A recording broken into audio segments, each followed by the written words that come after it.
Hi there, it's Nikki, your friendly female biker here, and I'm going to talk to you about the second rider drop-off system.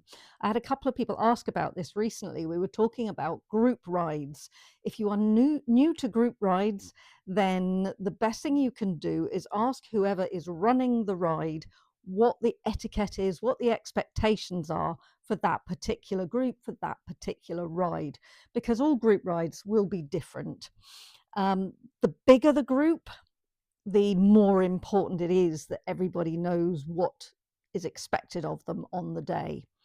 First of all, arrive with as full a tank of fuel as you can manage so that everybody doesn't have to stop 5 minutes after you set off. Obviously, if it's a long ride, then there will be stop-offs for everyone to refill en route. Try and arrive with an empty bladder if you can, unless obviously if you're meeting somewhere where you're going to have a drink and that's got toilets, then yeah, get that sorted before you leave. Lots of groups will ride in staggered formation, so you'll alternate left, right in your lane down the road. That effectively doubles your stopping distance to the bike in front so that you're not riding right on that person's rear wheel. Other groups will spread out more so that everyone can perhaps take an advanced line within their lane around corners. But as I say, it's important to find out. Some groups will block junctions.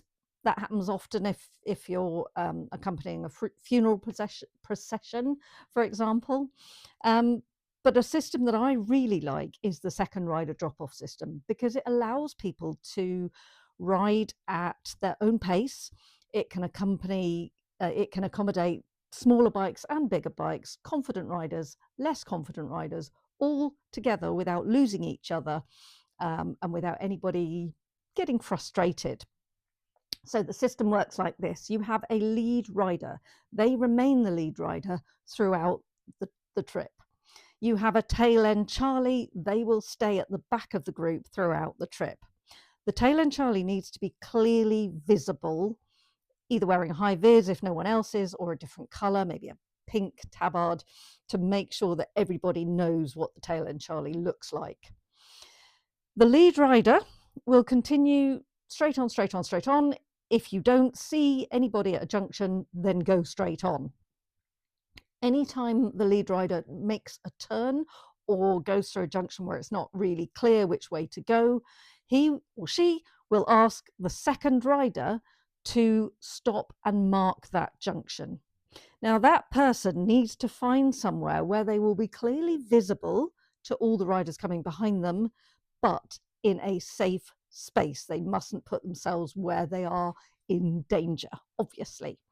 So once everybody has gone past that second rider who is waiting, marking that junction, when they see the tail end Charlie arrive, that person will rejoin the group in front of tail end Charlie.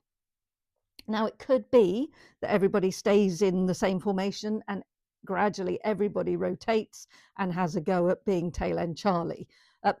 Has a go at being the second rider apart from the leader and tail end Charlie.